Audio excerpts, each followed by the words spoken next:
Over the course of my life, the idea of hybrid animals always fascinated me.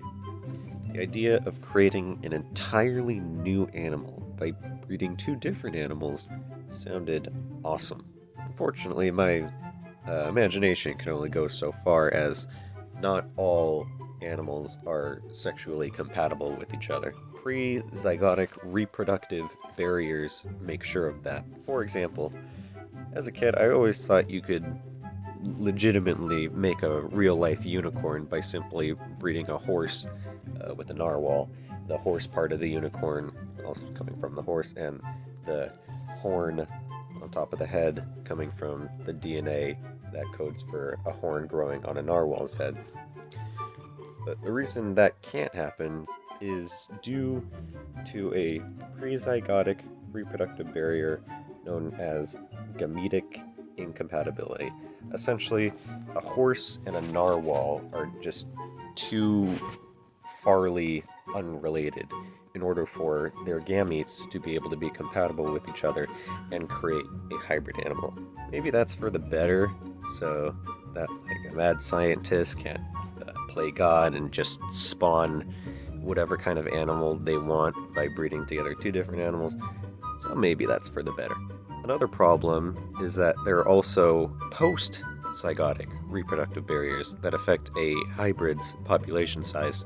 One of the more well-known of these is the new hybrid animal being either sterile or infertile, preventing the mass production of these new hybrid animals. For example, we see this in mules. Mules being probably the oldest known hybrid animal created by humans. When a male donkey breeds with a female horse, the product is a mule. Mules themselves cannot breed with other mules to make more mules because they are all either sterile or infertile. This displays the effects of a post-zygotic reproductive barrier.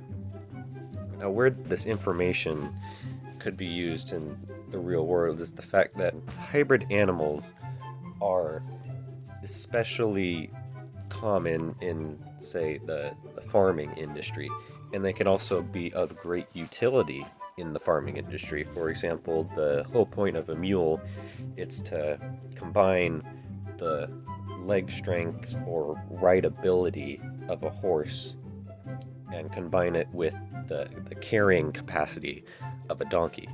Because if you were to try to ride a donkey, it probably wouldn't end well.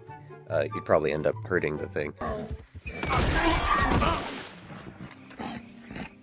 But also, if you were to just slap a bunch of luggage onto a horse, I mean, the horses are really only meant for riding, not carrying. So you combine those two attributes, and you can get all of a jack of all trades animal.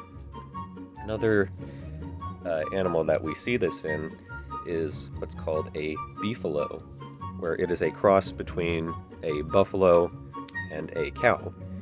Where we see this is that both cows and buffaloes are great sources of meat, obviously. So combining the buffalo and the cow, you then get a hybrid animal that is of great utility if, say, you're running a butcher farm, because you get the meat from a cow and the meat from the buffalo, you combine it together, and you get the beefalo. Sort of why the word beef is in the name instead of just some form of like cow or bull or something like that. Now, aside from hybrid animals, the idea of genetic mutations has also piqued my interest over the years. The specific kind of mutation has to do with specifically color mutations, such as, say, the color of an animal's skin or fur or any other part of the body of an animal. My first exposure to this came from a video game called Ark Survival Evolved. In Ark, you are able to breed creatures together, and eventually, if you breed them enough times, the offspring will come out with a mutation. This is shown in both the creature's in-game stats and in their color, usually of which is not a color that is normally found in that creature. The color aspect is what interested me the most.